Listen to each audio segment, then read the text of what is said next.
Okay, it's time to call our meeting to order. It's the regular meeting of the Pueblo West Metropolitan District Board of Directors, April 28th, 5 p.m. here at 356 South McCulloch Boulevard. Our first item on the agenda is roll call. Bree, would you please perform that for us? Director Gray. Here. Director Axworthy. Here. President Pearl. Here. Vice President Mahaney. Here. And Director Vickers. Present. All are present. Sorry. Thank you. Next item, approval of the agenda. What's your pleasure, board? Make a motion to approve the agenda. Second. We have a motion on the floor. All in favor say aye. Aye. All opposed, same sign. Motion carries. Now we'd like to pause for a moment of silent reflection, please.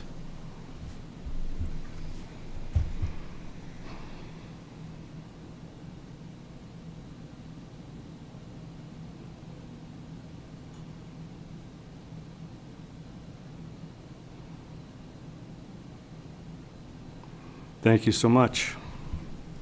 And now, if you would please stand and join us for the Pledge of Allegiance. I pledge allegiance To the flag of the United States of America, and to the republic for which it stands, one nation, under God, indivisible, with liberty and justice for all. Thank you. Bree, have we got anyone signed up for public comments? We have one online public comment that I'd like to read. Okay. This comes from Nick Madero. Board, when I ran from the board in 2022, I shared a guiding principle in my opening statement at the forum. I have no problem standing up for what's right, even if I stand alone.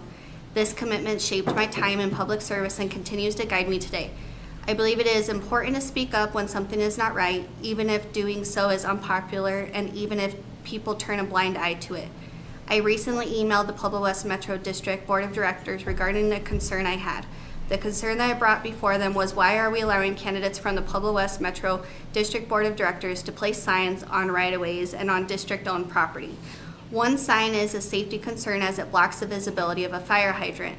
The only response I received was from the candidate who is currently on the board, Mr. Joe Mahaney, who insisted there was a resolution passed during Matt Smith's time on the board that allowed candidates to put signs up on district property.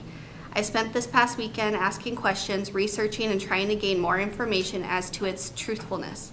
I even reached out to a district employee who I will keep anonymous, who looked into it and confirmed my suspicions that there was never a resolution passed on signage. The right-of-ways is a county issue, and there was never permission granted for political signs to be displayed on the right-of-ways.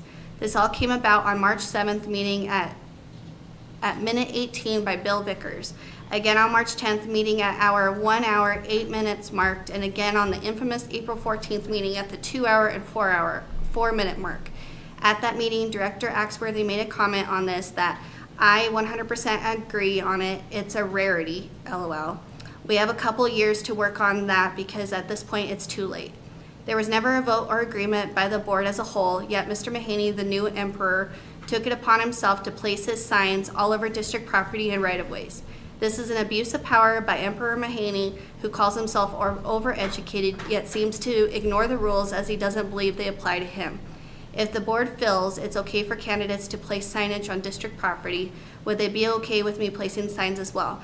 Maybe a don't vote for this guy with an arrow pointing to Emperor Mahaney's signs, or perhaps a recall Bill Vickers sign.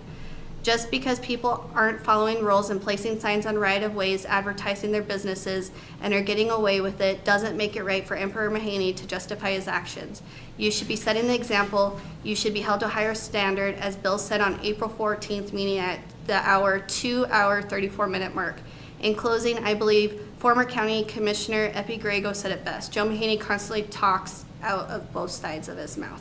Yours truly, Mick Madero, 1348 West Alta Hacienda Drive, Pueblo West, Colorado, 81007. Thank you, Bree. Yeah. Okay. Before I open the meeting up to director's comments, I'd like to take a minute to formally read my letter to the board and staff that I sent last week.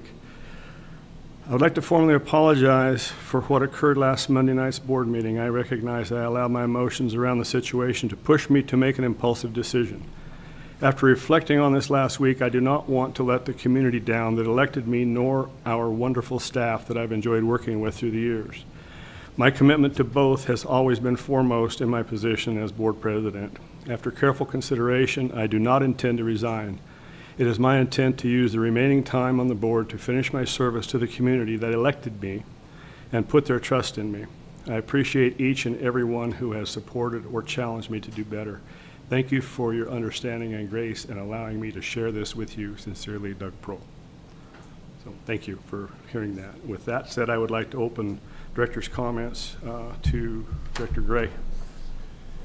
I have nothing to say on the short tails of all that, so. Director Axworthy. So I like the fact that Joe was promoted. Emperor, that's awesome. Self-promotion. No, I understand where he's coming from. We have had this discussion. Unfortunately, this past election, it came up too late. Maybe down the road, once we get these new members on board, then we can hash out the district rules for signage moving forward. I think it's something we should probably have in our bylaws and have that readily available for anyone looking to be a candidate. Other than that, I don't have anything. Thank you. Okay. Dr. Vickers. Yeah, I agree. It should be in the bylaws. I personally don't see what the issue is on district property. No, I don't think any board member condone putting it in the county right away. They're in control of that. My perception is we worked awful hard at trying to get people to get involved in the election. A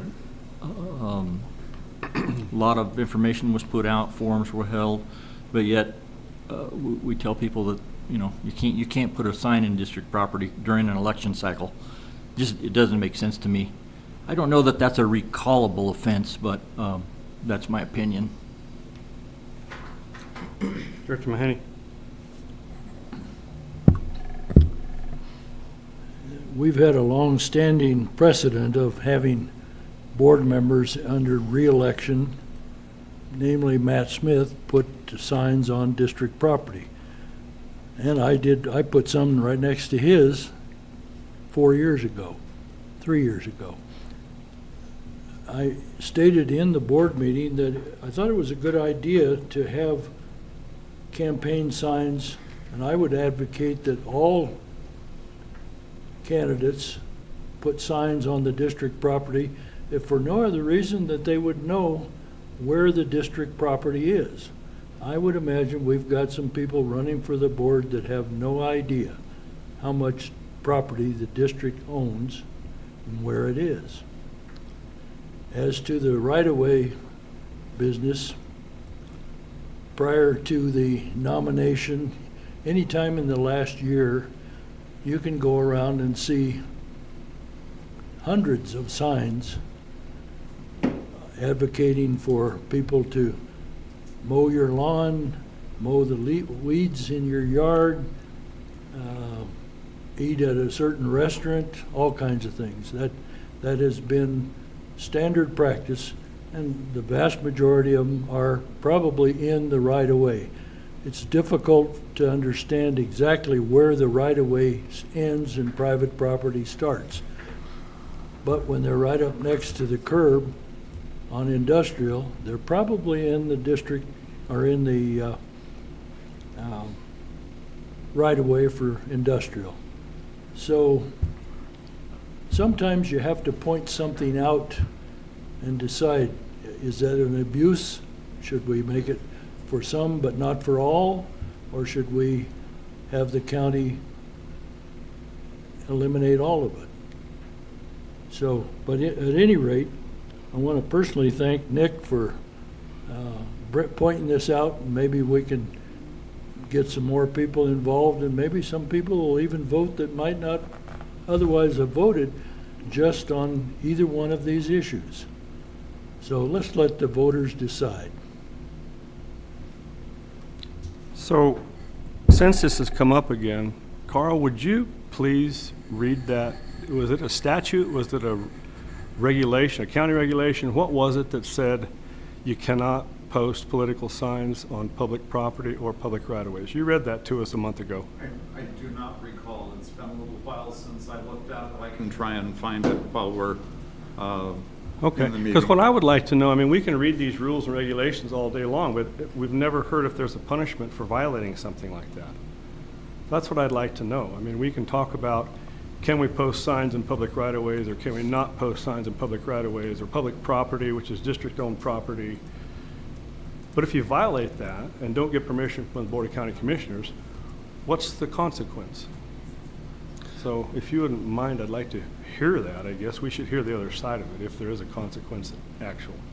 President Prohl, I did, if I may, I did ask the county attorney that question a month ago. What distinguishes S1 property or property that is public property as opposed to property that Pueblo West owns, that's, you know, that's not designated as public property. It's like a private entity owning it. And she was going to check into that, but I had not heard back whether or not they considered that public property. So So they don't know if it's zoned S1 and owned by the district, you don't know if it's considered well, public if property or S, not? I would assume that S1, you know, like where your facilities are, where anything that's designated public property. But the property that we own for resale, I think there's a question there as to whether that's Public property. it's owned by the district, I grant it, but do the same rules apply? That was the question. Is that really what that was meant for? So she was gonna dig into it but I hadn't heard back. It certainly does appear that it's a county-by-county issue. Several of the counties have different rules, just based on a quick review. I can reach out to the county attorney as well and make sure that we answer those two questions, one on the county right-of-way, another on district property. And it would just be nice to have clarification, so. I'll do And, that. and what are the consequences if Right. you violate that? Okay, cool. So move on, approval of the consent agenda, please. So I just have a comment before we go to approval. Sorry. On the consent agenda. So we're at 25%.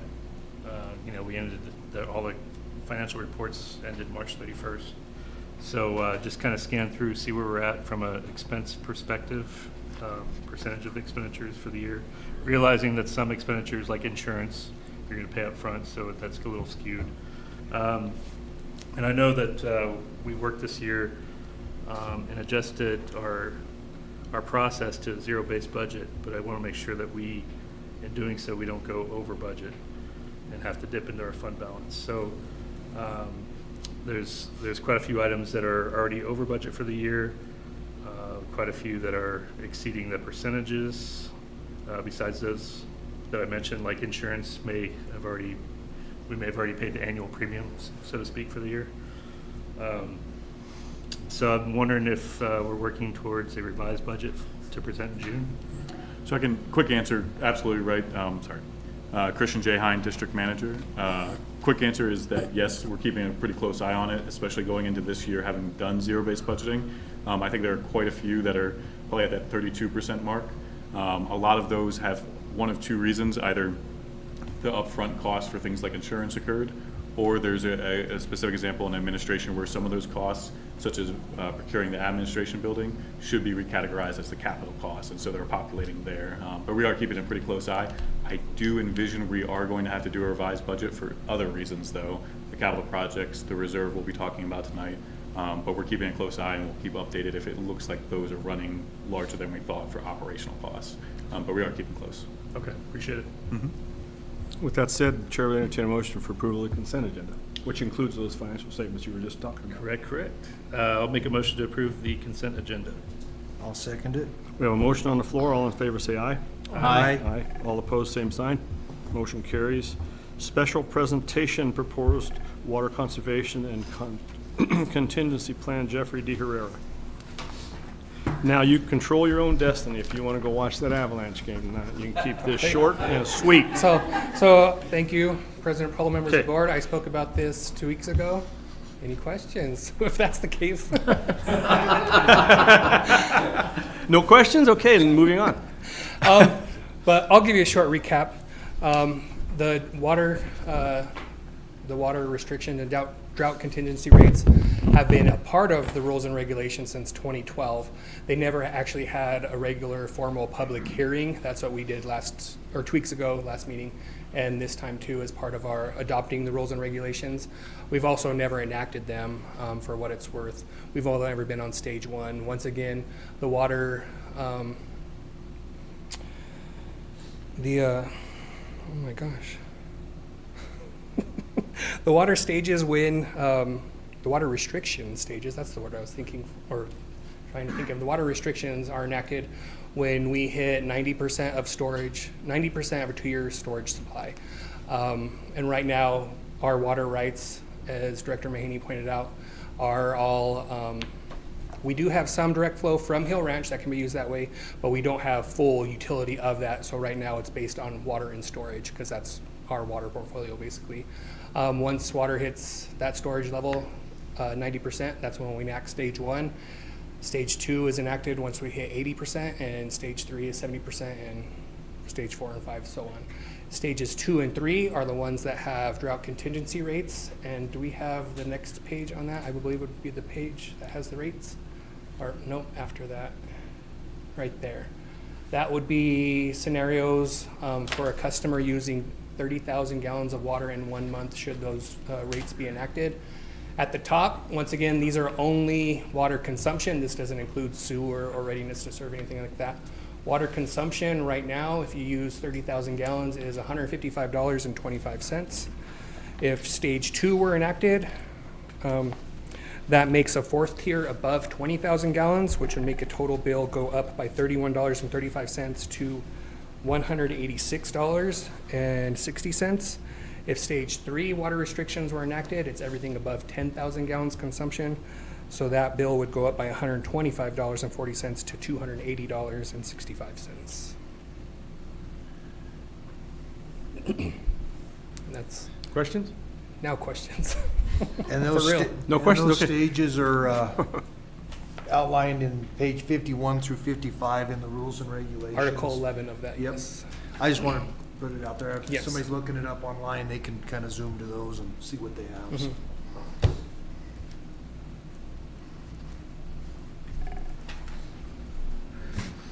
Thank you. Anybody else? Jeffrey, thank you. Yep. Do I need to stay for the next part? No, okay. Do you have to formally open a hearing or anything? I think so, yeah. know that. We'll open it now. So we'll now open the proposed water conservation contingency plan public hearing. Is there any comments from the public that'd like to weigh in? I think everybody's home getting ready to watch the Avalanche game. I know, going on here.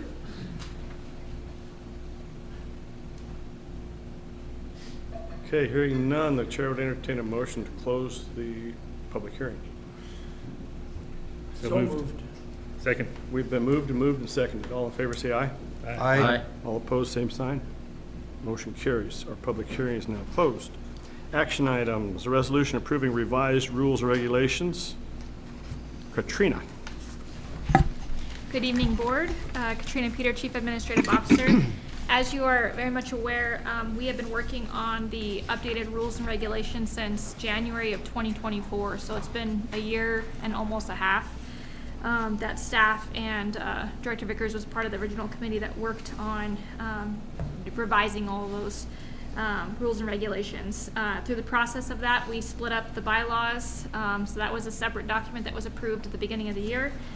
Rules and regulations now basically encompasses our utility rules. It also covers stormwater drainage, our marijuana excise tax. There's a number of sections that we went through and revised throughout that process. The entirety of streets and roads was removed now that we have the IGA with Pueblo County.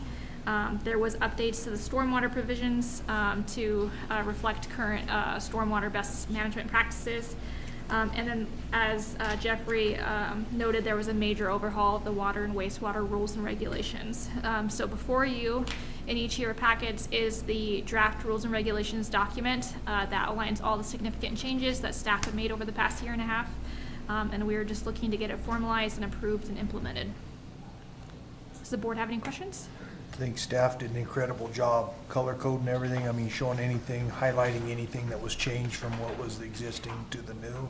So you guys did an incredible job. I know there was an incredible amount of work in it, so good job, guys. And you even printed it slightly bigger, slightly. Just slightly.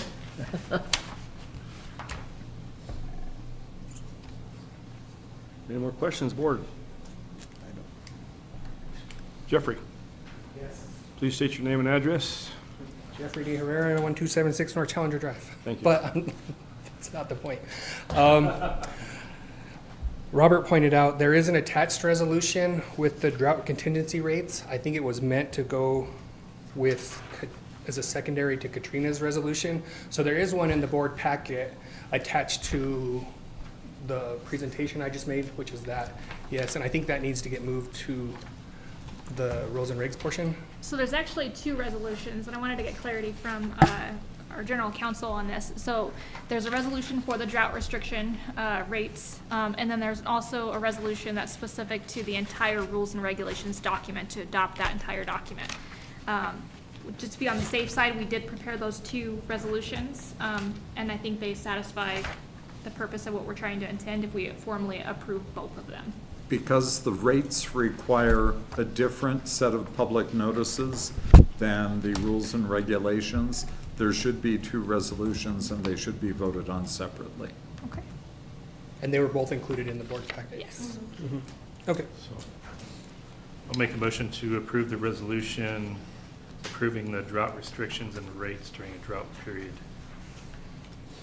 I'll second it. We have a motion on the floor. All in favor, say aye. Aye. All opposed, same sign. Motion carries. Thanks, Brian, for your motion.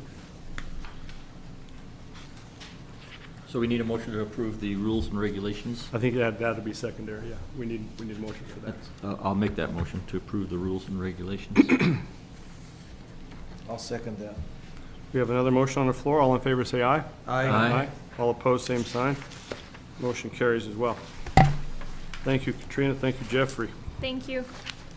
And now Jeffrey, again, resolution approving a contract for the purchase of land and water shares from Pueblo West Reserve LLC.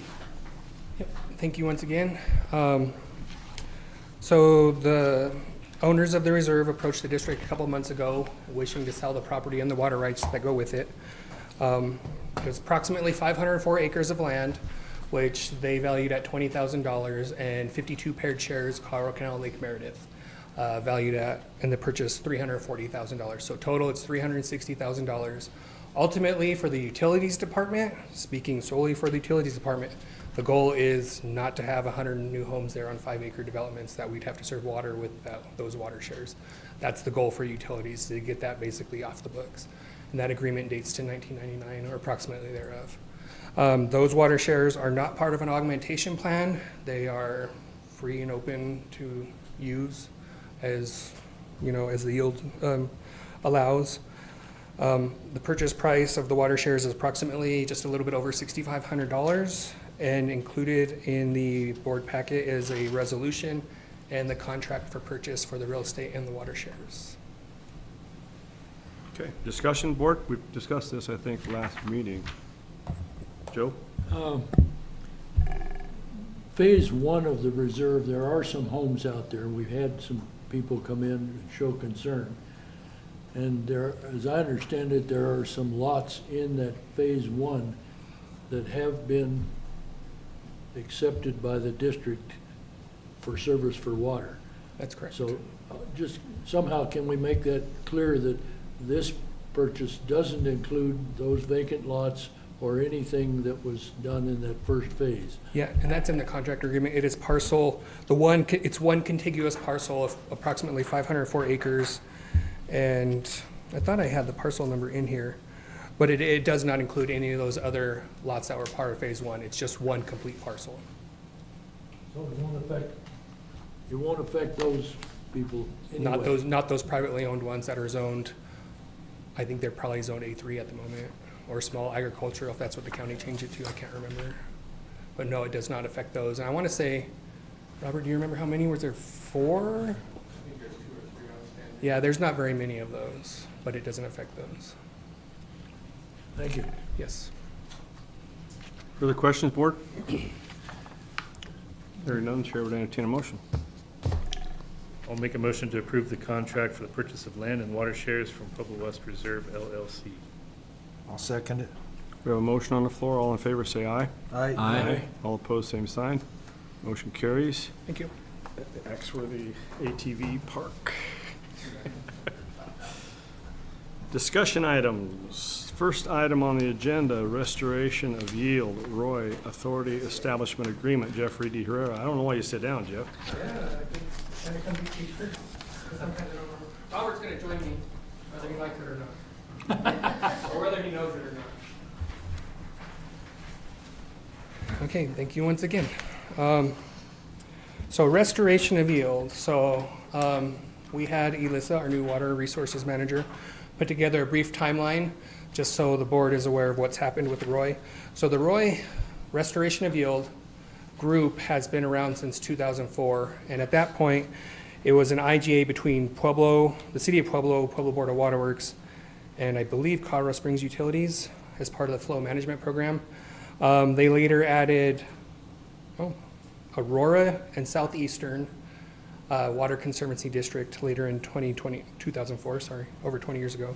And then by November 2010, there was a settlement agreement where Pueblo West joined the Roy Group, and that settlement agreement was part of the SDS project when it went through Pueblo West, and Pueblo West tied on to a small section of the SDS pipeline just below the dam to our river pump station. July 2015, the Pueblo West Board approved joining the IGA for both the flow management program and the restoration of yield. And then in October 2021, the Pueblo West Metro Board approved our portion of the purchase price of the fossil property just outside of Boone, which would be the Roy Reservoir Site, but also known as the Haynes Creek Reservoir Site.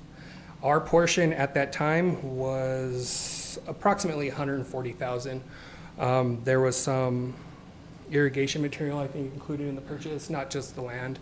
So it was approximately $140,000. So that's a brief history.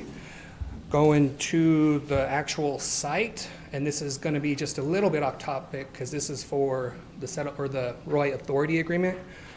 But the reservoir at the site, 2019, their price was, the opinion of probable cost after a study was $52,800,000. Pueblo West is a 4.76% member in the Roy Group, so our cost would have been approximately almost $2.6 million at that price. That price has gone up. I mean, we don't know how much, but it's gone up in the past 5-6 years. Today, we have an agreement between the 7 Roy principals.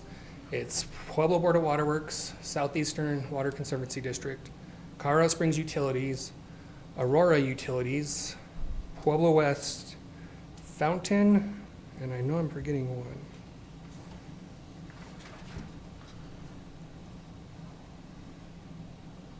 Or was that everybody? Is that everyone? Oh, that is everyone. And this is agreement establishing an authority. It's similar to like a reservoir, ditch, and canal company. These groups will form an authority and then do the authority will do the capital projects, which is build this reservoir or maybe other projects that come along. Could be other reservoirs in the future.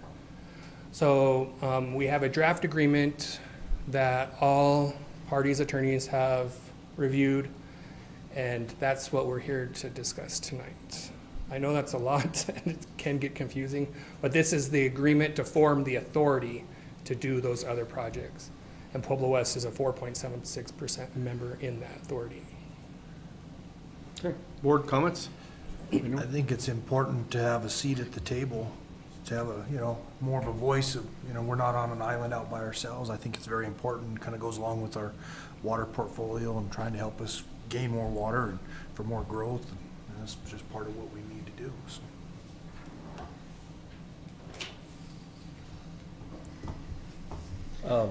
Go ahead, Jim.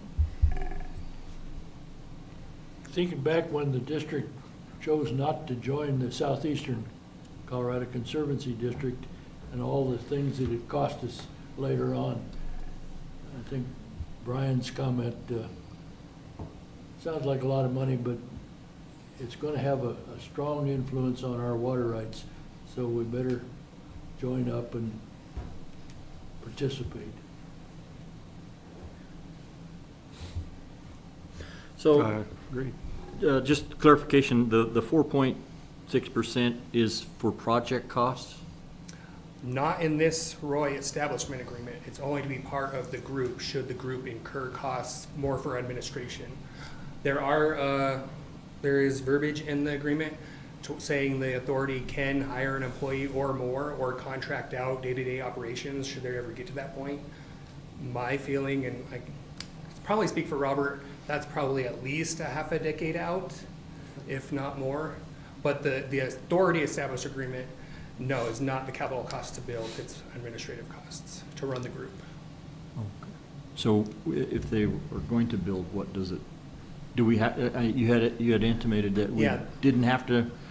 we don't have to participate in projects if we don't want to? That is correct. Yep, as part of the agreement, as part of this authority establishment, groups can opt out of one project or all projects and still be part of the group.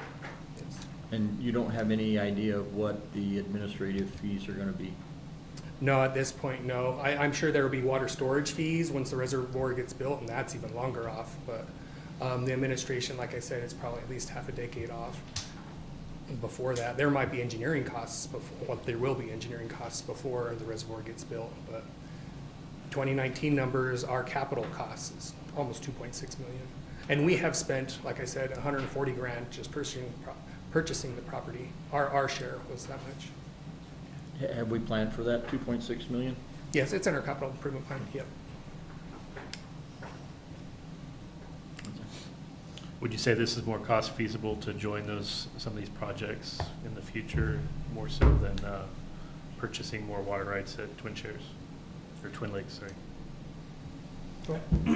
I think you got to look at it separately. So Roy is just for storage, where Twin Lakes offers both water and storage as a whole, or potentially as we go into the future, even just acquiring direct flow rights, you still have to have a place to store them. Whether it's with the Roy Authority Group or whether it's with storage at Pueblo Reservoir, Lake Meredith, Colorado Canal, any of those storage vessels, or even some of the rock quarries as they get abandoned, potentially look at those for storage as well, or any of those. So they're kind of separate but similar to an extent. This group And can the- look at those things too. And the increase in storage gives you more ability to maximize your trades and Yes. pull water from where we need to pull water from. That way we don't lose dominion and control over it, yes, because we are, as we've said in the So we rules and don't regs, spill. we're able to we have to keep 2 years in storage unless it's looked at differently, but us as utilities, we follow the rules and regulations in accordance with that, Gotcha. so. Sorry. I had one question on that. So how, if they build this reservoir, how much storage capacity does that grant us? 207 acre feet. 207 acre feet? And that cost is approximately just over 12,000 an acre foot. That's what that would give us. And just as an aside, we have, with some of these members, at least one of these members, we have broached the subject. I don't want to really say who, but maybe not having to be subject to exchanges and building a pipeline from this reservoir to maybe Pueblo Reservoir with some of these other people and sharing that cost. So I think it opens up a few more possibilities, yes. Yeah, great, thank you. Is there anything in the contract that would preclude us, the Roy Group, from enlarging an existing reservoir instead of building a new one? I don't know. I think you'd have to do an environmental impact study on that one to see what the impacts are going to be. I don't think it'd necessarily be under the Roy Authority. I think that'd be partnerships with like CSU or Aurora or any of them. That's true. It'd be up to the individual entity's water rights. Because the Roy doesn't actually own water rights. This authority doesn't say. This actually says each individual member keeps their water rights to themselves. So there's no like water rights sharing as part of this agreement. Well, no, but you're looking for storage. That's the object.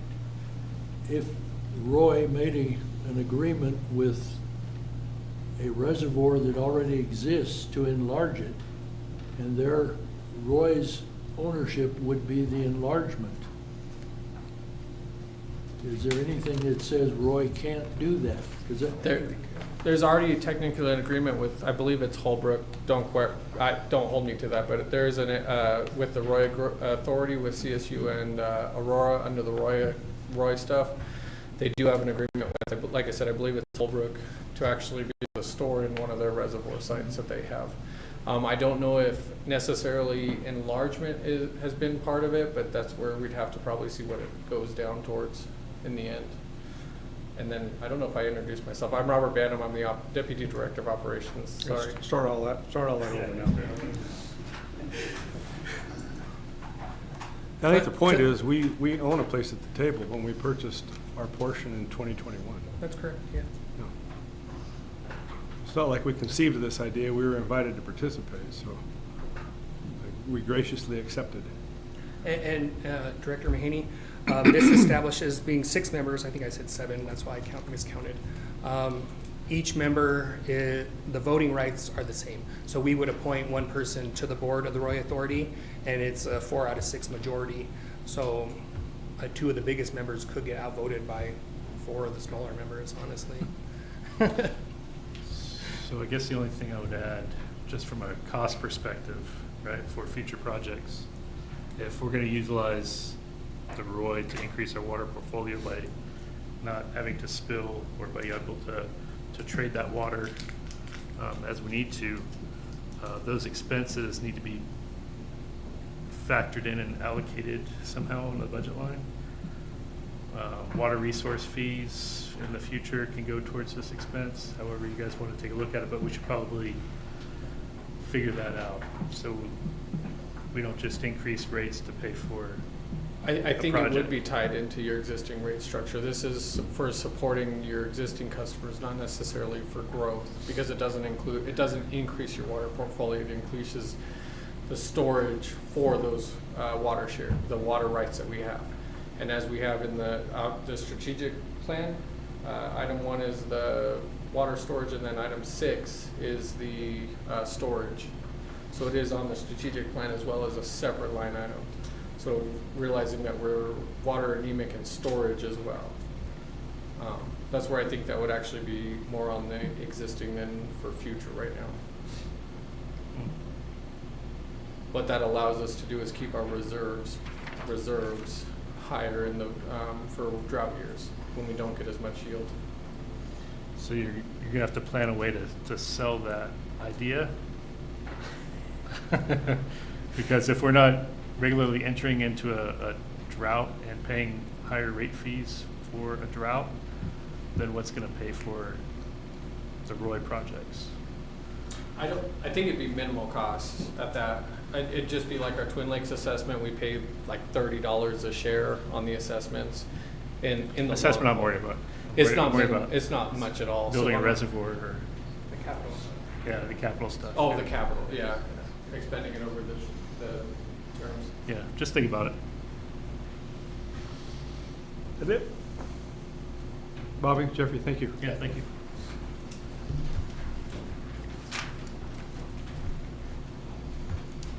Next item, discussion about land lease with Pueblo West Community Solar Project. Matt Lund. Good evening, President Pearl, members of the board. Matt Lund, Director of Business Administration.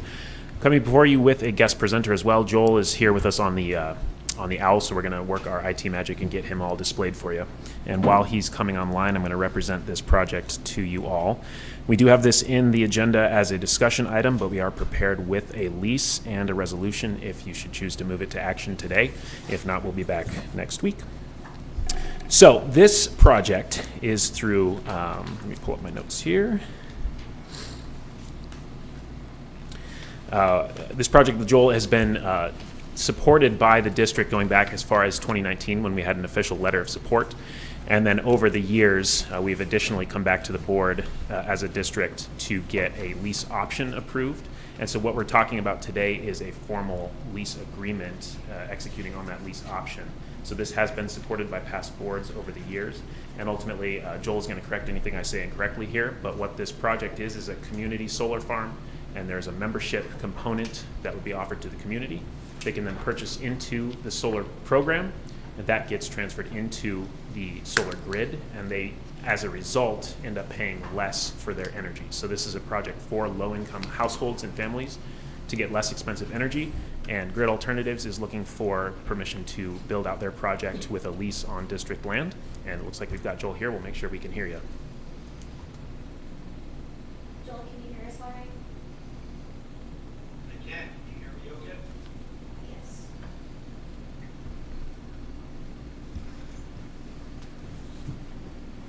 Okay. Did you want to share the slides there, Bree? You have those pulled up. So it's not letting me share them from here, so you'll have to share from your computer. Oh, okay.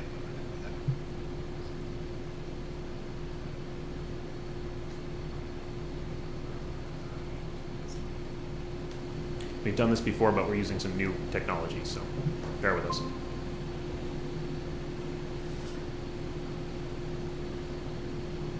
Okay, hopefully you can see my presentation slide here now. Yep. Wonderful. Okay.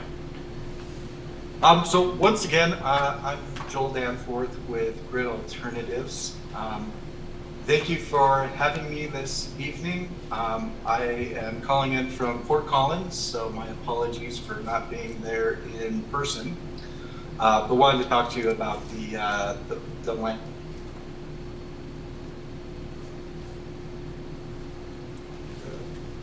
Oh no. Bit about our organization. Hopefully you can see my slide advanced here. Grid Alternatives is a 501c3 nonprofit organization. We specialize in providing solar services to low-income communities nationwide. There's a few statistics here on this slide for you.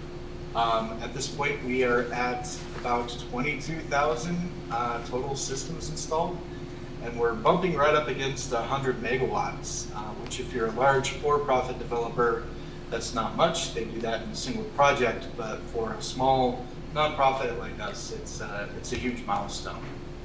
One of the things that we really push through our organization is workforce development. So we provide classroom training and on-the-job training for laborers building solar arrays, whether they're on rooftop or ground-mounted, such as the one that we are discussing here.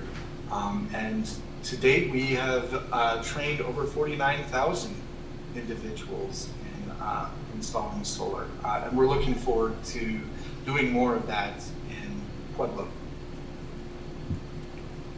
A little bit about the location of the proposed land lease. So here's a map of the area. You can see kind of where McCulloch meets Highway 50 there on the left-hand side of the screen with the Super Walmart there. The location for this land lease is maybe a half mile or so northeast of that Walmart Supercenter, kind of nestled in between McCulloch Boulevard and Industrial Boulevard on the south edge of the property. This is a slide with the design drawing for the proposed facility. So you can see single axis trackers, so they kind of turn and face the sun in the east in the morning, and then pan over to the west in the evening, following the sun across the sky. I'm sorry, can I stop you? This project will Joel, be... we have a question from Director Axworthy. Your Yeah, slide, please go ahead. your slides aren't progressing for the public, so I just want to make sure that that happens so Oh. people are aware. Oh, shoot. My apologies. Let me exit out of this and I'll try that again.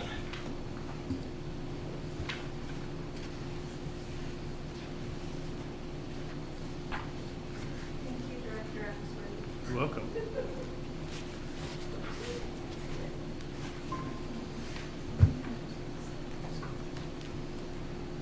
how about now? Can you see my slides now? Yes, sir. Thank you. Yes. And for anybody watching in public, these are all uploaded as well to the board packet, the same place everything else is. Okay. And I can barely hear folks in the room unless they're at a mic. So Bree, if you wouldn't mind, if you do hear anything, please stop me and interrupt me. I will do that. Thank you. So this was that previous slide with the approximate location northeast of the Super Walmart. And then this is the design slide indicating the single axis trackers that are in blue. Are you able to see those? No. No, it's not moving forward.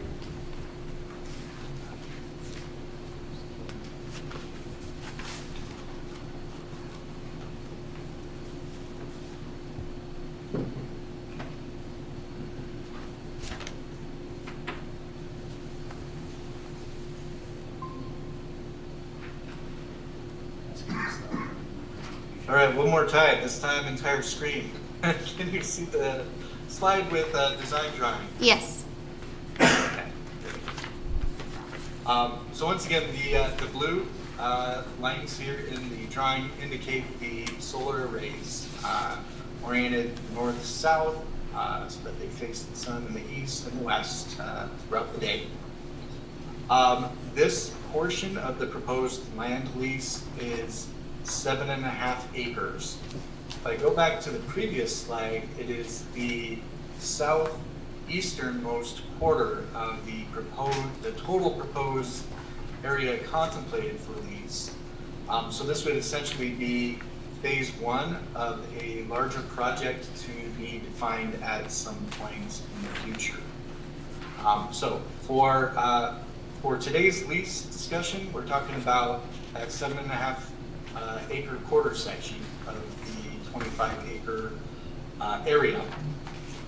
That will also include a new access road extending down. There's an existing dirt road that runs east-west, kind of under the power line there, just past the RV park in the area.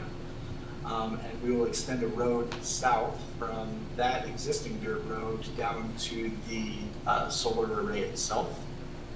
And then the output of that, I believe Matt may have mentioned, will go to Black Hills, who allocates the metered energy out to low-income subscribers, customers of theirs. And we'll interconnect this array with the distribution power line that runs along the southern edge of the property, kind of parallel to Industrial Boulevard. I'm advancing slide here again. What are some of the benefits to Pueblo County residents? For one, workforce development. As I mentioned, that is something that Grid takes great pride in. We work with our contractors to provide training, apprenticeships, and job placement for local laborers. And that is something we do take very seriously. We have been in contact with some of the local labor unions about employing local workers from the area. Whether general laborers or master electricians, there will be opportunities for many of them. Not as many as some of the larger projects, larger solar projects I know you have down in that region. I would anticipate anywhere from 20 to 30 full-time laborers during the construction of this project. And this is small enough that we're probably looking at a construction window of 3 or 4 months.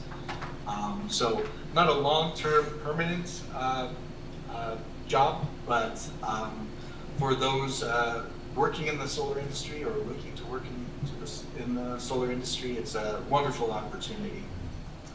100% of that output, again, goes to those low-income and nonprofit entities within the community.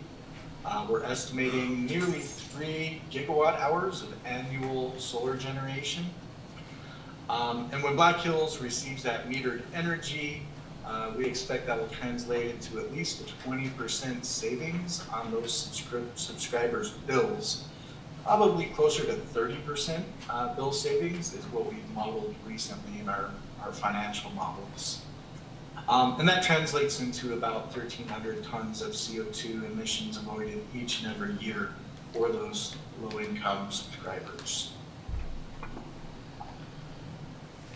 This next slide here is the proposed rent from the land lease document that I've been working with Metro District staff on developing. So again, this is for that first 7.5 acres. We anticipate we can begin construction on the facility in 2026 once all of the engineering and site prep work are finished later this year. And there will be a $3,000 construction term rent for the property, followed by an annual operating rent each and every year. And you can kind of see from the slide there is an escalator built into that annual operating rent.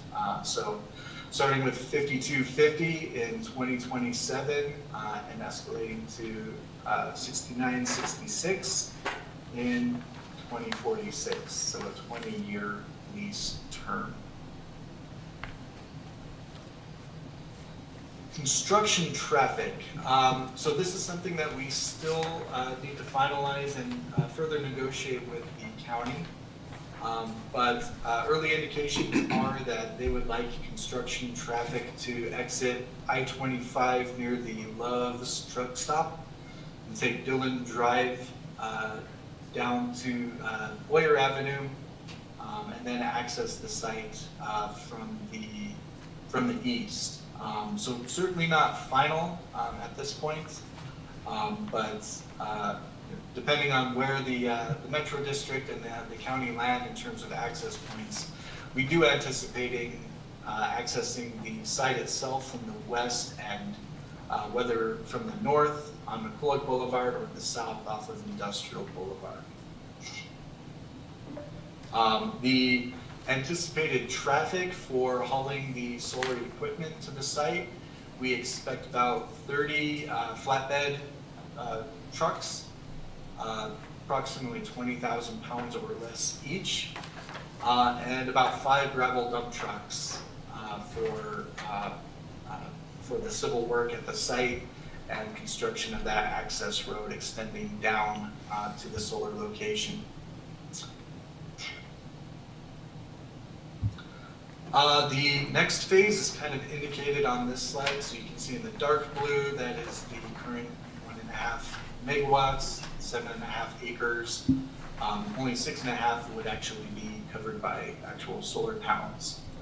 And then for a future phase 2 to be negotiated with Black Hills and the Metro District, we could extend another 3.5 megawatts for the total 25-acre parcel. But we would need to do some more development to get to that point for phase 2 expansion. So probably multiple years off before we would be in a position where we come back to the Metro District about expanding the lease to the additional acreage. But wanted to clarify that that is in the offing and it's something that we're evaluating and contemplating with the Metro District. So that's my time. I'll go ahead and stop there, and please feel free to jump in with questions or comments. And Bree, again, if you wouldn't mind, I can't hear everyone in the room, so if you could repeat for me if there's no mic available. Absolutely. So I have a question. So what entity determines who receives that 20% discount, and what are the factors? What are the thresholds for that? So what entity will receive the 20% discount and what factors come into that? Great question. So the entity receiving the 20% or more discount will be the subscriber to that energy, so the low-income household that is subscribed. We are working with Black Hills Energy on fulfilling those subscriptions. Black Hills has what they call their BIHEAP program, or Black Hills Energy Assistance Program, similar to the LIHEAP program that's common throughout the state. And those that are eligible for the BIHEAP program, so less than 200% area median income or 200% of the poverty level, are eligible to subscribe to it and receive those savings on their bill. There will be a meter at the solar facility, so each and every day that energy is measured and then portioned out to each and every account that is subscribed to it. And Black Hills will then apply the value of that energy as a credit on their monthly electricity bill. Hopefully that makes sense. It does. I'm familiar with that program. That's what I wanted to get at. How does one actually apply once it's up and running? How does one apply when it's up and running is Director Axworthy's question. Great question. So for this one, I believe my understanding is Black Hills has a pretty significant backlog of by-heat applicants. So there's a significant need out there already. And I think that this will wind up being fully subscribed and then some by the existing need out there for energy assistance dollars. So I think essentially the energy will already be spoken for. And I'm not clear just yet if that will be portioned out first come, first served, or how exactly Black Hills will be allocating that energy output. But it looks like it will be going to those by-heat consumers. How is the project funded? Does Black Hills buy this electricity and then just give it away at a lower rate, or who funds the construction of this? Who funds the construction of this project is Director Vickers' question. Great question. So a couple of things. One, we do finance the construction of the facility, and then the output is paid for. The subscribers pay for the output of the energy, but the cost for doing solar at this scale is lower than the utilities electric rate. And that's our goal, is to keep the cost of this project low enough that we are at 20% or more savings versus that retail electric rate on the bill. So the subscribers to the community solar pay their electric utility bill as they normally would, but the energy that they are purchasing is 20% or more cheaper than would otherwise cost them, and Black Hills credits them for that amount on their bill. Now, there is also some federal funding available that we are seeking to apply as grant funding towards this project to help it pencil out. There is a fair amount of uncertainty regarding federal grants, as some of you may know. But at this point, we are thinking that it's full steam ahead in terms of that funding, and we do look to apply some of that federal funding to the project. That does come with strings attached in terms of American manufactured equipment. The good news is we are supporting American manufacturing and American jobs for manufacture of the solar equipment, but that does come at a bit of a cost premium as well. So there's a bit of a balancing act between the grant funds and the extra costs that come with leveraging those grant funds. Also, prevailing wages is another big one in terms of requirements for the federal funding. They call that the Davis-Bacon and related acts. And we will be ensuring that all laborers employed on this job are paid at the prevailing wage, including fringe benefits, as determined by the Davis-Bacon Act. So as a project leader, do you have any pull in ensuring that the Pueblo West citizens have first access to the discount? As a project leader, do you have any pull to ensure that Pueblo West residents receive a discount? Is Director Axworthy's question. I'm not sure that I do. So the way the state law operates regarding community solar gardens is it does have to be within the utility service territory. So it will most certainly be within the Black Hills Service territory. And then secondly, the state law requires that it be within the county or adjacent counties. So it will be Pueblo County, potentially Antero County, and other surrounding counties in your area that output is allocated to. I am not clear to what extent Black Hills by heap customers are located within Pueblo West. It's likely that a portion of the energy goes to the metro district there, but not 100%. And I can speak with Black Hills about that, but I'm not sure how much leverage I realistically have in terms of where they allocate that energy to low-income consumers. Be good to bring up at least. It would be a good topic to bring up at least, please. Okay. I have Noted. one other question when he's done. Yeah. That on your lease agreement, at the end of the lease, it says dismantle, remove all above ground structures. I would like to see that be sub-ground as well, like the foundations and stuff, the cement that's in the ground for the post. I'd like to see that included in that lease. Did you hear Director Gray's question, Joel? I believe I did, Bree, thank you, regarding decommissioning. Yeah, I think we can make that update.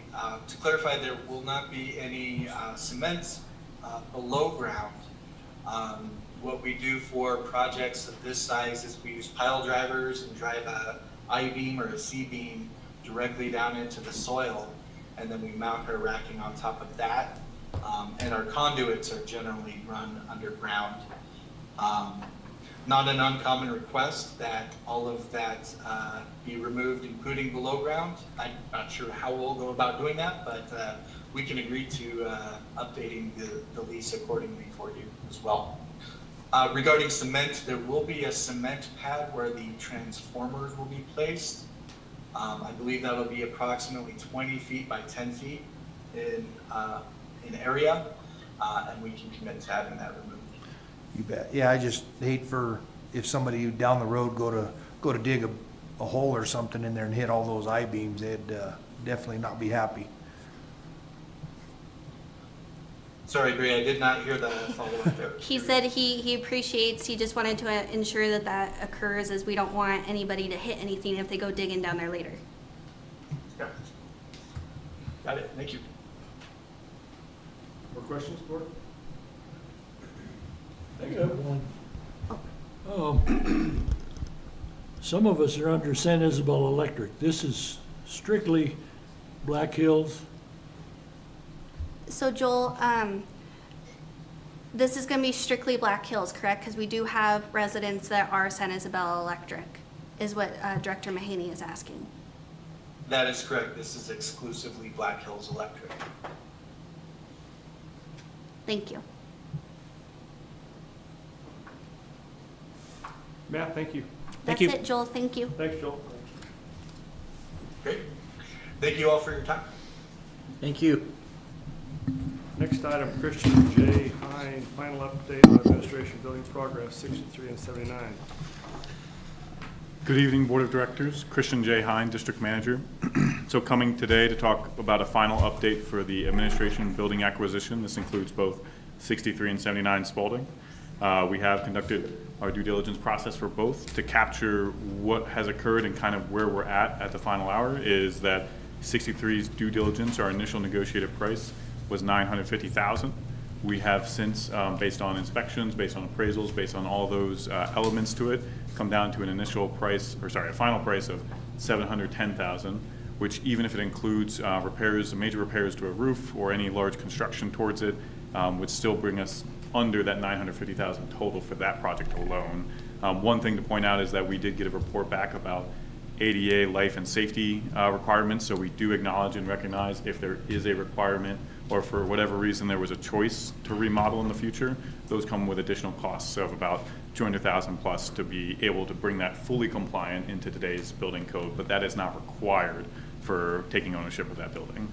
The other part of it is 79 Spalding, which we recognize. We did go through two sketch plan reviews with Pueblo County. in Pueblo Regional. The feedback we generally got, the one item still outstanding is any road or access improvements to be able to utilize that parking lot in the back. Generally, the comments we got back require a little bit more clarification and understanding what exactly it is that's going to be suitable for Pueblo County. But even if you raise that total cost up to both the land acquisition and $40,000 more for any road improvement cost for a total of $100,000, even on top of the $853,000 or so we've been talking about for 63 Spalding, that brings us under $1 million for total project costs, which is well under the 1.015 to 1.115 million we were talking about at our onset of talking about this project. So we're still well within and under those costs. We're still on track. Our goal is to close Wednesday, which will be both properties, and we'll be able to move forward with the project being progressed. So providing that update so everybody's aware, happy to answer any questions or provide any context. Board questions? No questions, just thank you for the update. Thank you. You said we're gonna close Wednesday, 2 days from now? Yes. Well, thank you very much. Thanks, Christian. Board review of general counsel. I think we all have that under separate cover, correct? Yes, I'll actually open us up. I'll steal Carl's thunder. Still Christian J. Hine, district manager. I'll give Carl credit. He came up with the idea of doing a general counsel review from the board. He's one of your other employees that we have not done, I think, historically, at least not while contracting the services out. So with that idea, we co-opted the district manager review and included, I think, some updated language for some of the questions. Right now and tonight, you have an opportunity to adjust any of those any questions, any feedback, or anything that you would like to see included. Otherwise, what we'll ask is essentially you to be able to fill those out, and the same process as you did the district manager, we'll compile those results, provide it for Carl to review, and then we'll set up the next meeting to have a discussion and a review of that. But I'll now transition over to Carl. I'm interested. Thank you very much. Carl Cumley, your general counsel. I'm very interested in getting your unvarnished feedback, what I can do better, what our firm can do better in managing outside counsel, what I can do better, how I can be more responsive to the needs of the board and the needs of the district. So any questions that you would like to modify, please feel free. Now is a good time to let us know what those are. This is obviously derivative in its format from the review document that the district used for Christian Hine's evaluation. And so it follows a rubric that you are pretty familiar with. Also, because we've been working with the 5 of you for some time now, you should have some sense of the rhythm and the manner in which we work for the district. So it seemed timely to do the review now rather than after the board transitions in May. So this seemed to be a good time to get your thoughts, opinions, even feelings regarding our representation. We don't do this with all of our clients. We try to solicit feedback generally from the private clients, but it is not necessarily commonplace for third-party contractors, as I am to you, to seek this kind of feedback. But I think it is important, and I hope to learn and improve from what you can tell me about how we provide services to you and the district. Board, any comments, questions? So there's some stuff some questions on here and scoreable content on here that I don't know if we have knowledge of or could accurately depict an adequate evaluation for you. Number 6, 7, 8, and even 9.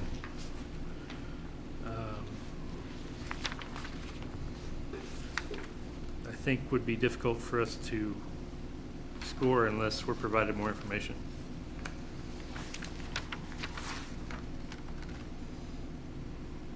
I could be wrong. Feel free to jump in.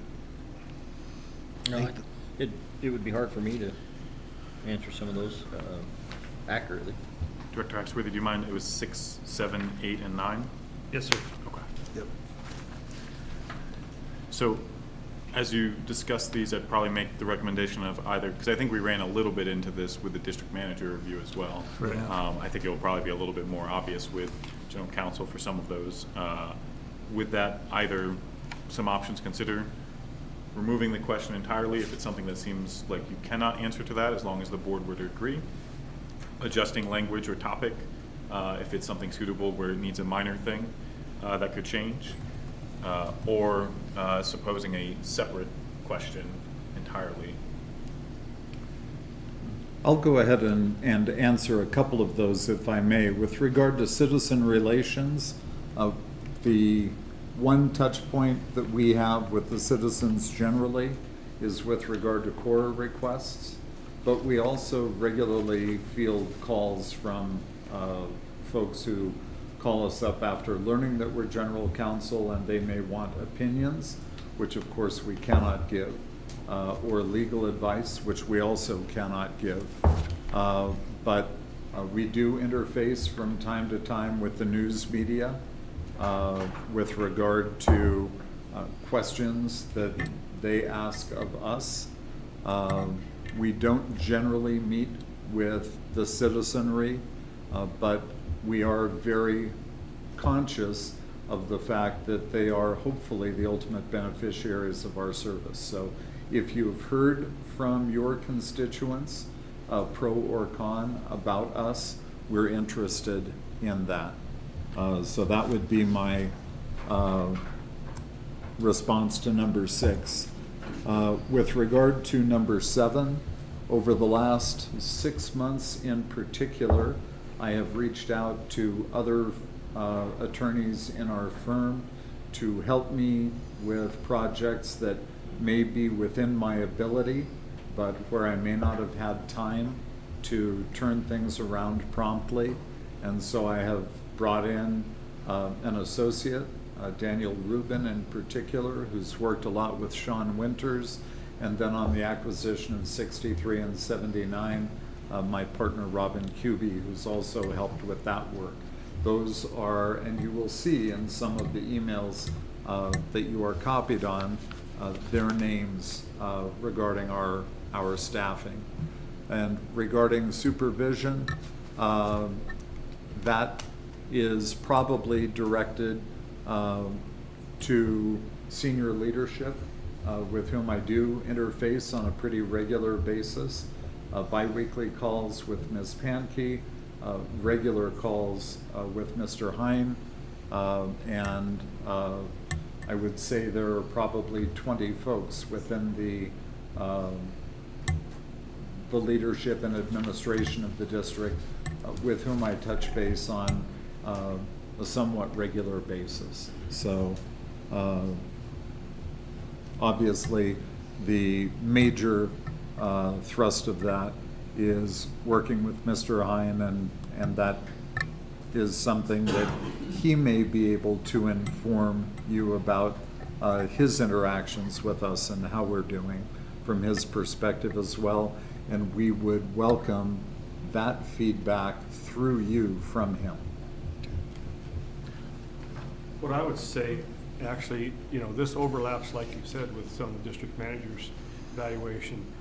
Honestly, Carl is employed by the district and works at the pleasure of the board, but he's not an employee of the district, more a subcontractor. So I think some of these questions will be ambiguous. There is no performance review. There's no raise employment based on this review. So I think at your own discretion, you can make your own notes on each question. It might be ambiguous or might overlap with what we did for our district manager. I think this is just a template to guide Carl with our opinion on a number of these things. So there's going to be ambiguity. That's fair. Yep. Just wanted to point it out. Nope. In the instructions, third line, or third paragraph, that's a single line that says, any item left blank will be interpreted as a score of 3, average. I would plan on doing that, and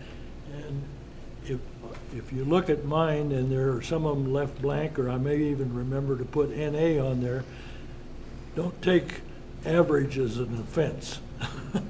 It's just that I didn't feel I had enough information on that question, so I left it blank. I absolutely appreciate that. I had an Xfinity guy come to my house yesterday.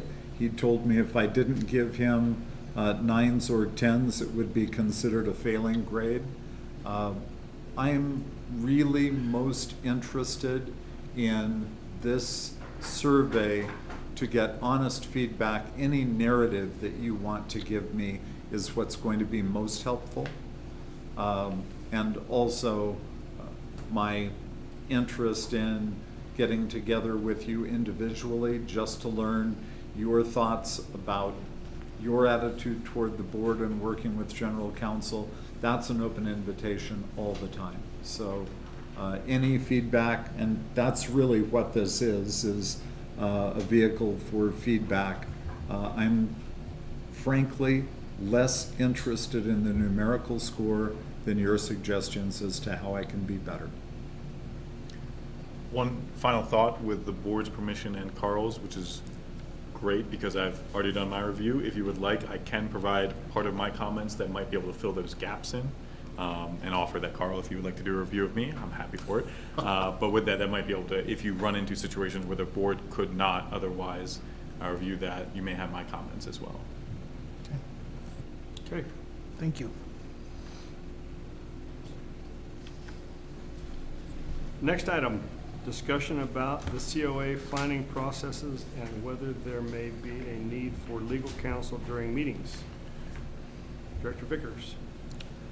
Well, at this last Thursday's COA,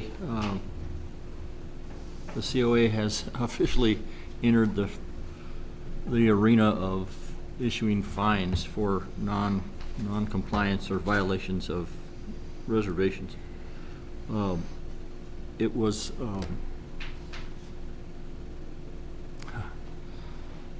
I think we need more guidance, or the COA needs more guidance with the process of how the whole process should work from start to finish, and the legal steps that need to be taken and followed.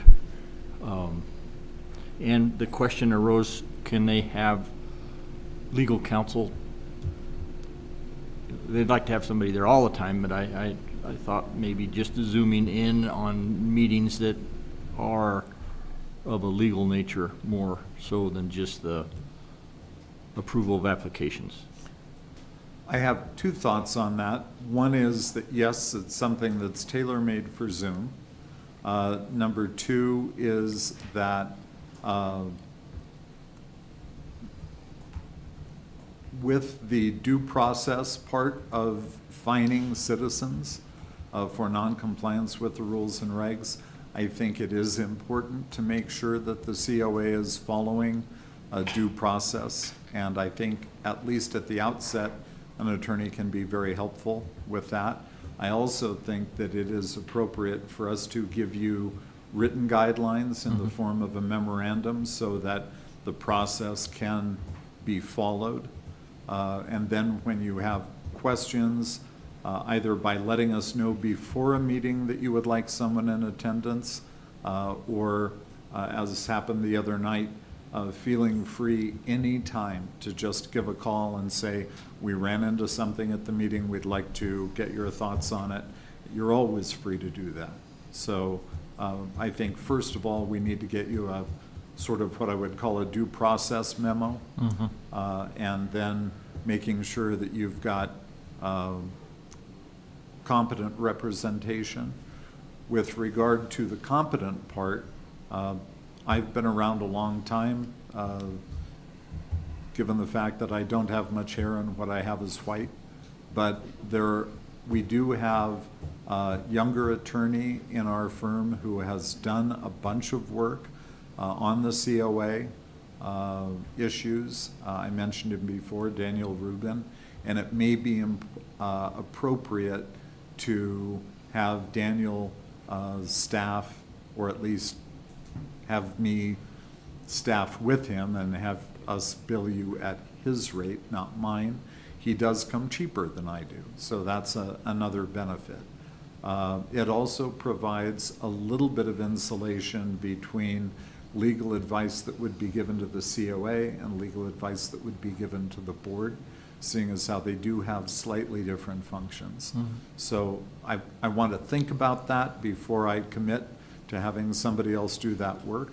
But I would like to generate a due process memo so that the Committee of Architecture has a rubric that they can use every time they consider imposing a fine, and they can step by step go through that process. Thank you for that. That was not going to be my question. The other thing was, for some clarification on, one of the instances was a home that had, from my understanding, more than one violation. And they compounded the fines. So I'm just wondering if that's the best way to do that. I mean, well, here's you know, you're called in for a violation of junk cars, weeds. Okay, so each one of those becomes a $500 assessment, as opposed to you're in violation of this, this, and this. You have to get all of them taken care of. It seems like you add up a lot of money. You know, we're looking at a home that's looking at a $1,500 fine. I don't know in the county if anything like that occurs, or I don't know. To me, it seemed excessive. So I'll give you the lawyer's easy out. That is a policy determination for you to make. Okay. And I think the board can address that policy matter, and you don't have to do it in a formal rulemaking proceeding. You could, because before you take anyone to court, the matter will have to come back to you. Fines are a little bit different because there's a little bit of a procedure that's different, but you can certainly adopt a resolution that expresses the sense of the board regarding multiple violations on the same property within a particular period of time. So you could do that. If the COA were to have the effrontery to say, well, they express their sense, but we really feel the need to stick to the letter of the bylaws, and we want to pursue multiple violations for the same property. At that point, I think you need to actually take a look at your ordinance for fines and modify that. And of course, you can do that at any time too. Just put it on the agenda and modify our fining resolution that we adopted right at the end of last year.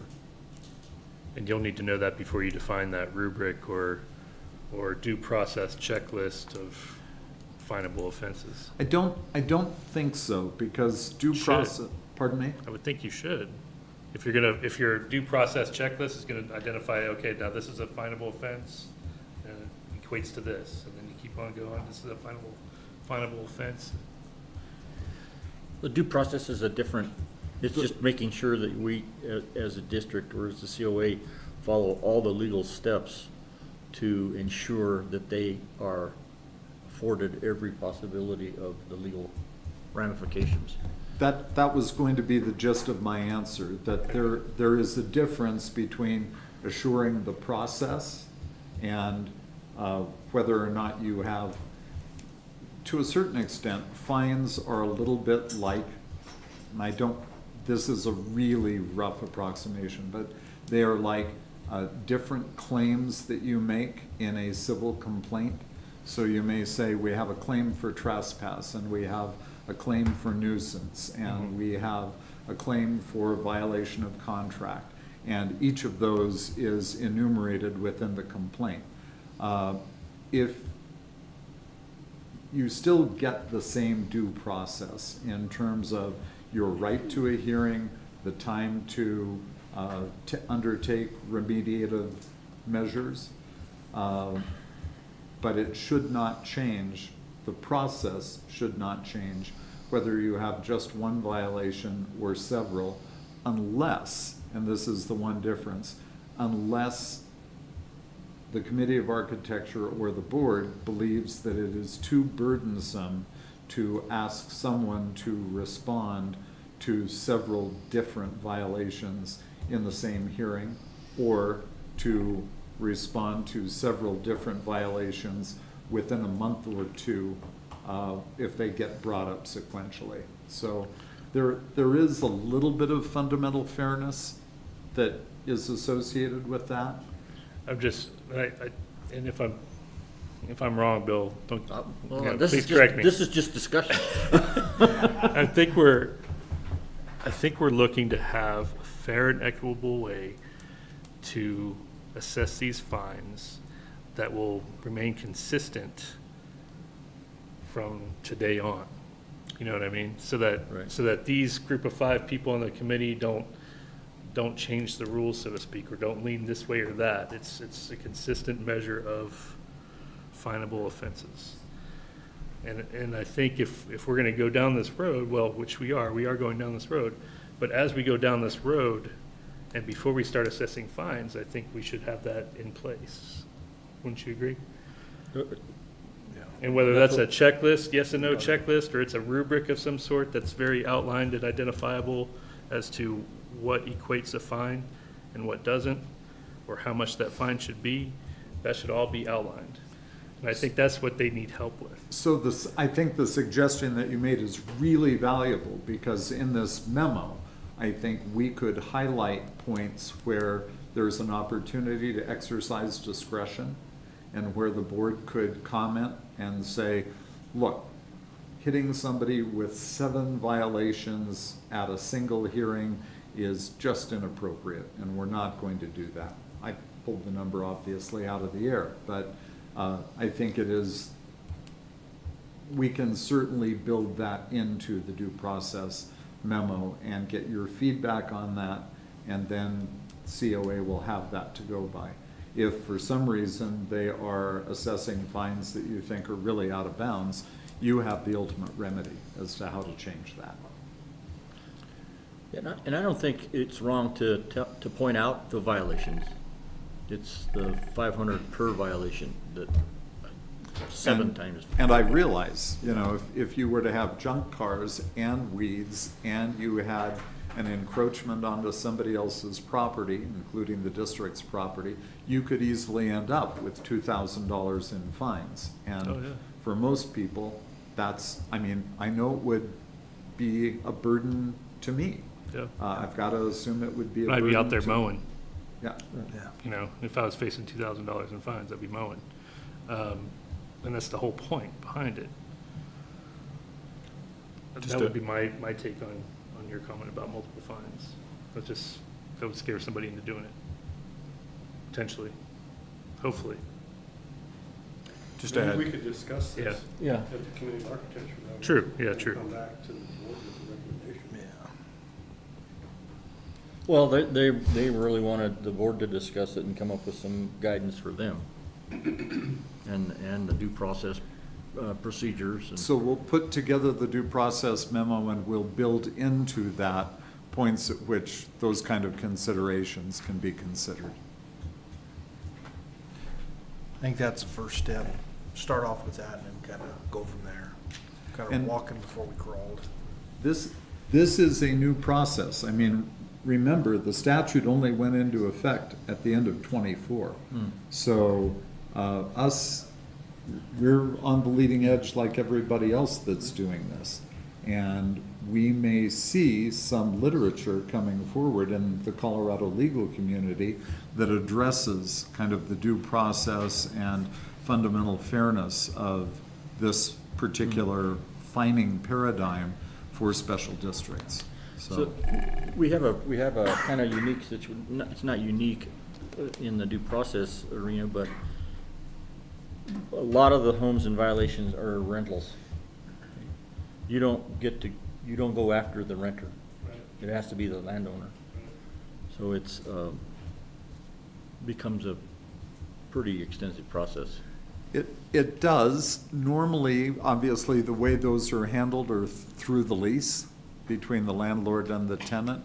And many residential leases that I've seen require the tenant to comply with all of the rules and regulations affecting the property. Some of them might not. Obviously, an unwritten lease isn't worth the paper it's not printed on.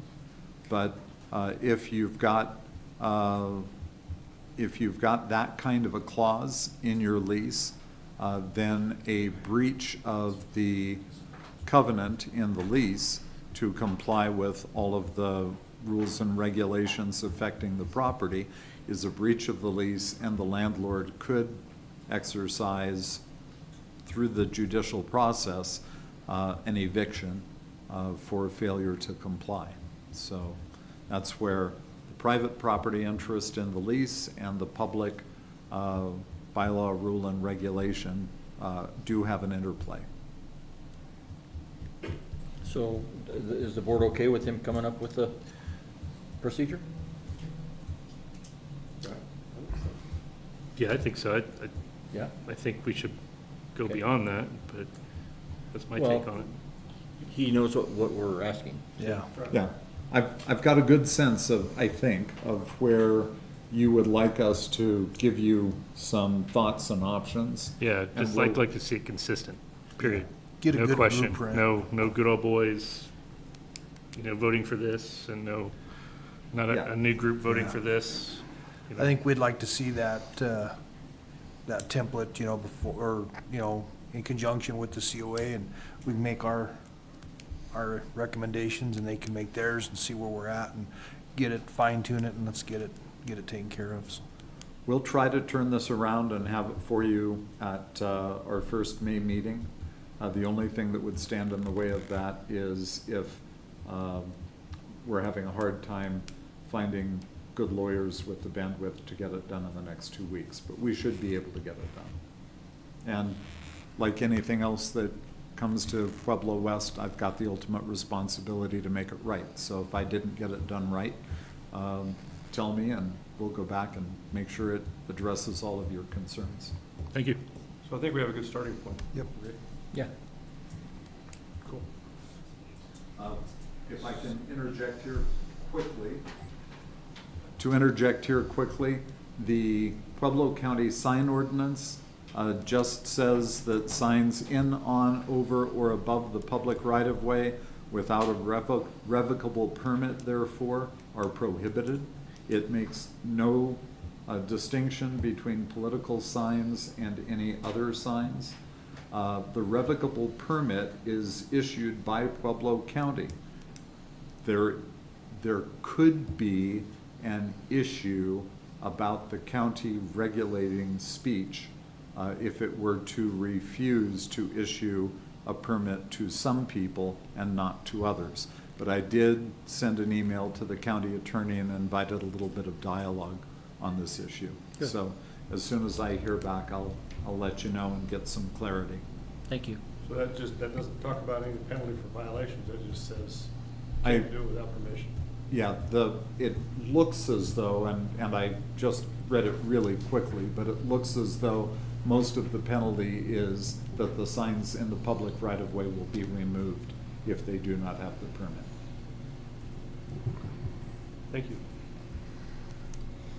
Okay, next item, public comments again. Do we have anybody signed up for public comments? There are no public comments, No Director public Paul. comments. Let's move on to board director and district manager closing comments. Christian? Sure. You're up first. So Christian J. Hine, District Manager. Just two quick follow-ups. One is that I think this past weekend or week, we unleashed a campaign to talk about the ATVs, the off-road use of things on trails, equestrian easements. Very honestly, mixed results as far as feedback towards it. I think it was good as far as how it was shared and the information that was shared, but obviously it's showing a dichotomy within our neighborhoods and our community that some folks are very much, hey, these are the rules, this is what we would like to see, and we feel like that activity is disruptive. And then other folks who are reasonably and some respectfully saying that, hey, these are kids who are trying to do activities, they're trying to have fun, they have no other place to go. I just want to let everybody know that that went out and that we are sensitive and we hear the feedback that folks don't have those places do those activities. So it's something we continuously look at. I think it's something we'll probably start talking about, but I just recognize we do have other projects and there's a lot of recreational or parks things that are going on, and at this time I think we'll have to see how the future goes if there are opportunities for us to help address where those activities could occur elsewhere. The other part of it, I did want to provide an update. We are working on the utility cuts. I think at the very least, looking at our procurement policy and those cuts, which I think there's about 30 outstanding that we still have to resolve. Our goal is to try to get those accomplished and complete in the next 60 days, that we can find a way to be able to not circumvent any policies or procurement policies that we have in existence. We still want to be fair and competitive for it, but identify how and why we've been unable to correct it so far and actually see those corrected. So that's where we're hoping to be able to resolve that. While the MOU is still something in the chute and the background to be able to have another tool in our disposal, we are trying to actively be able to resolve those. So just want to provide that update. Thank you. Now, board comments, Director Vickers, I don't have anything. Director Mahaney. Carl, your comments about the sign remind me of tradition. Say 6 years ago, the tradition was political signs could be put up for 30 days prior to the election day. And that's all it said.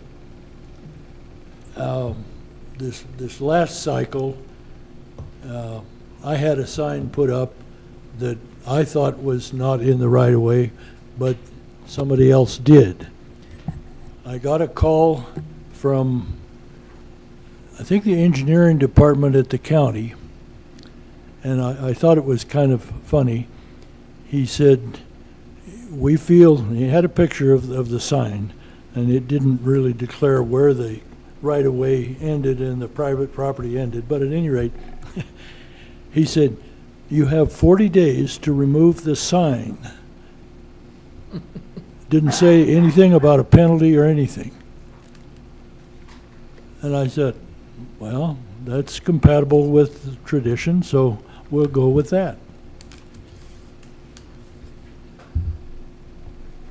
Director Gray. At this time, Director Axworthy. Oh, man. So to your point on the recreational vehicle activities,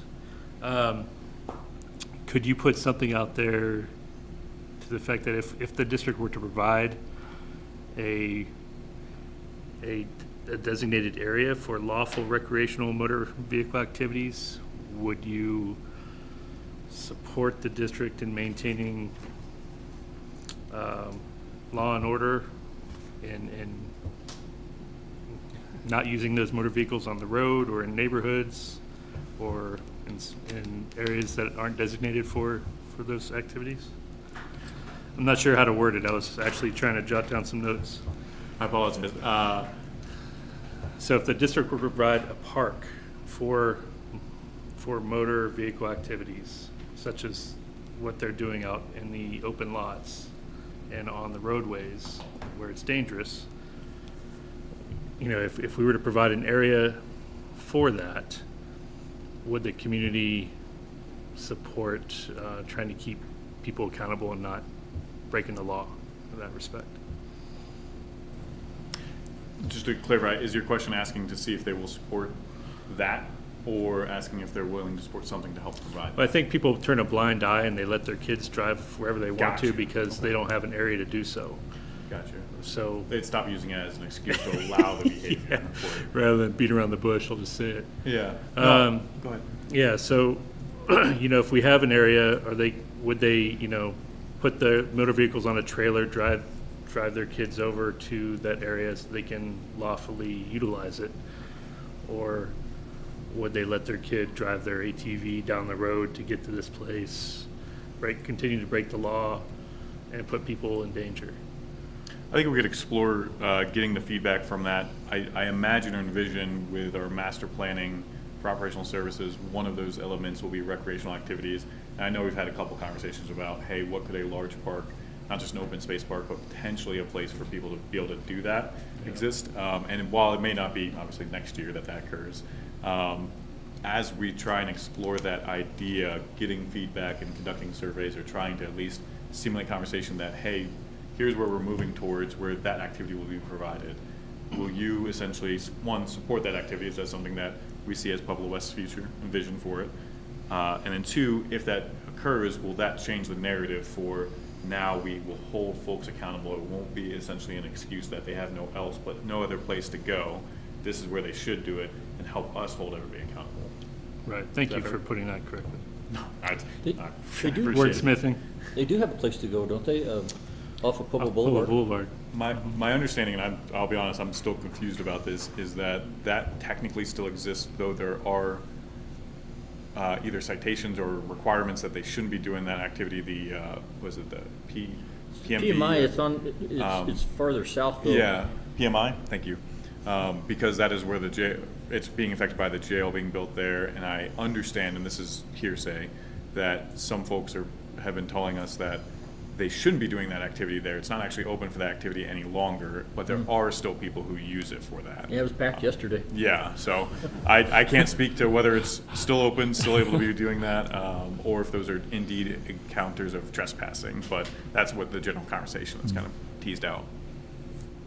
That's really, the way I see it, that's really the only thing we could do as a metro district to try to resolve the issue, right? I think so. We don't have the law enforcement capabilities, so we rely on the sheriff's office. I do know Brandy has been coordinating a lot with them to help get both more information out there and to hopefully help us hold those folks accountable, while also recognizing, being a little sympathetic towards, we understand the situation that folks who want to do that activity are in. So I think the best answer is the element or the thing that we can provide is the place to do it, but I don't think at this time we're set out and ready to be able to do that right now. So projecting how it would work. Yep, okay, thank you. And I have no further comments. So that will close our board of directors' comments and district manager. We'll go to committee reports. Pueblo West Chamber of Commerce, Director Axworthy. So the only thing I have to say is that we've been getting some positive feedback on the publicity efforts that the chamber is doing for the local businesses, and with their newly realized support system. We're still hoping to grow that in terms of offering billboards and signage throughout Pueblo West. I believe they still have a meeting to schedule with Christian and the Metro staff in order to breach that topic and move the ball along, but yeah, that's it. Thanks, Brian. Pueblo Area Council of Governments, I did attend the March meeting. There was nothing remarkable to report. It was a lunch meeting. We actually exited early. Committee of Architecture, Director Vickers. Well, they're still approving homes. I left my phone at home, so I don't have my report.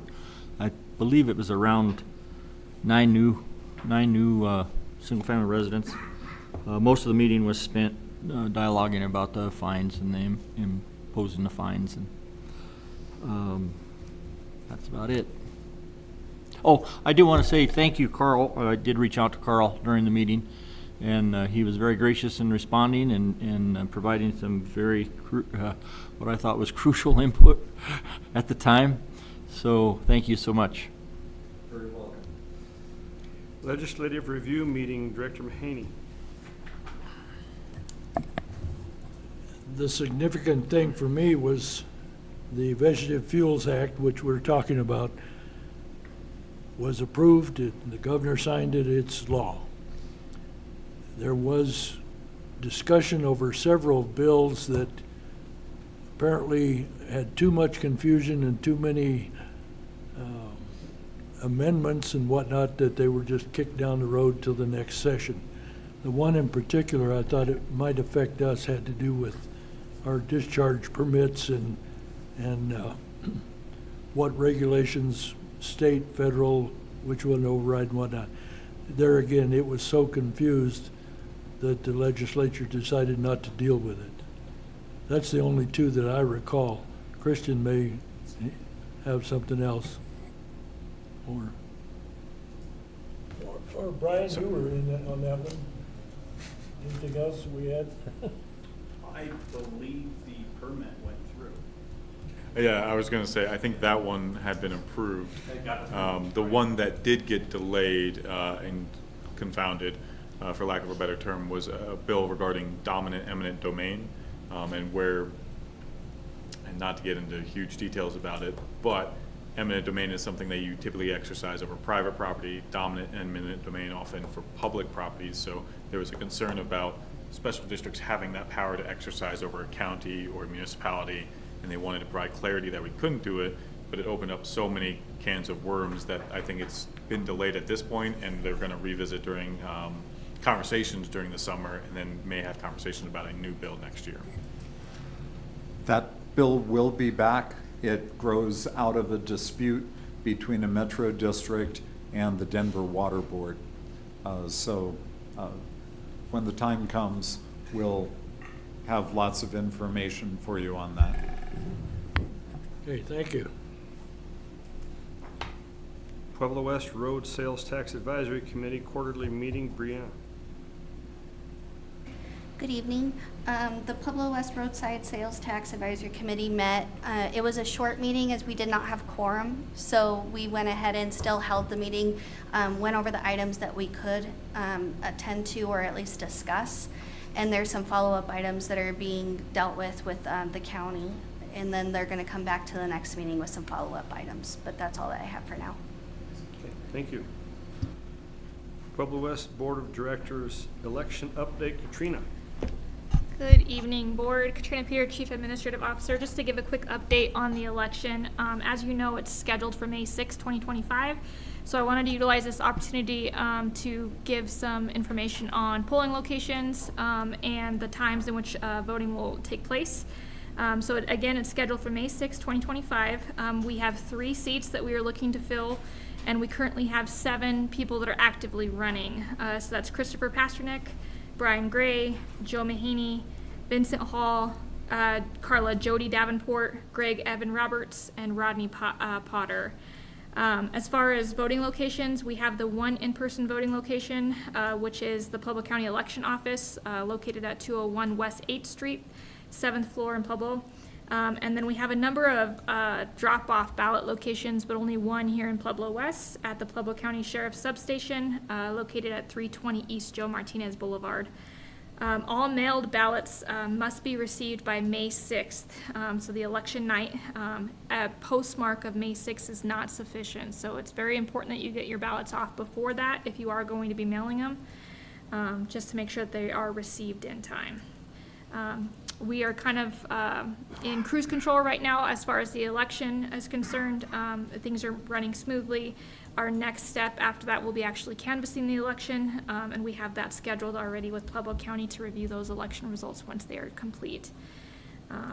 If there are any concerns about receiving your ballot, you can reach out to myself or Bree here. You can contact our main office or 719-367-1610. To reach out to us, and we can confirm whether or not your ballot has been mailed out or if there are any issues or concerns. But that's it as far as an update. If the board has any questions? Do you have any idea how long it will take to canvass the election? I do not. Well, I do know when it's scheduled for. It's scheduled for May 20th, so that's not accurate, yeah. So the new board will be people seated on the May 28th meeting, yeah. The 8th? Okay. Yeah. Is there any count on early ballots? I have not received an earlier count, no. Will that be forthcoming or just gonna, We can reach out and see if we can get an update from Pueblo County on that. interesting. Okay, Katrina, thank you. you're welcome. Announcement and events, Community Roundtable with Director Vickers, May 1st, 5 p.m. at River of Grace, Cinco de Mayo celebration. I'm sorry, I read that together. At the River of Grace Church, I think, right, Bill? That's correct. Cinco de Mayo celebration, May 3rd, 4 p.m., Civic Center Park. Committee of Architecture, right here on the 8th, 5:30, 356 South McCulloch. Pueblo Economic Development meeting, May 8th, 3:30 p.m., 301 North Main Street. Mom and Son Nerf War, May 10th, 12:30 p.m., Level Park, Ball Field number 2.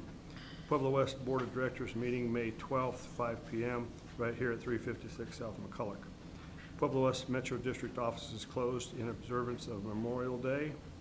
Pueblo West Board of Directors meeting, May 27th, 5 p.m., 356 South McCulloch Boulevard, right here. Blues, Brews, and Barbecue Festival, June 14th at 4 p.m., Civic Center Park.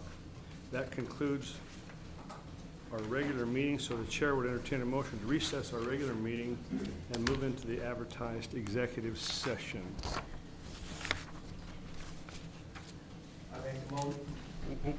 I make a motion to recess regular meeting and go into executive session, please.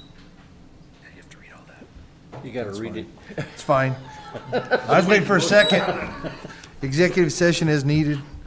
State Statute 24-6, 4024A CRS concerning the purchase, acquisition, lease, transfer, sale of any real, personal, other property interest. State Statute 24-6, 4024E CRS determining positions related to matters in the way that may be subject to negotiations, developing strategy for negotiations and instructing negotiators. State Statute 20 SS 24-6 4024B CRS conferences with an attorney for a public entity for the purpose of receiving legal advice, specific legal questions, letter of intent for district property. Do I need to do the lot number? 602-4000014 and discussions related to 567 East Tanager Drive. I'll do the easy part. Gotcha. We have a motion on the floor. All in favor? Aye. Aye. All opposed, same sign. Let the record show that Director Manning is not available for that vote. So we are now in recess, and we'll open our executive session Just a couple as soon as possible.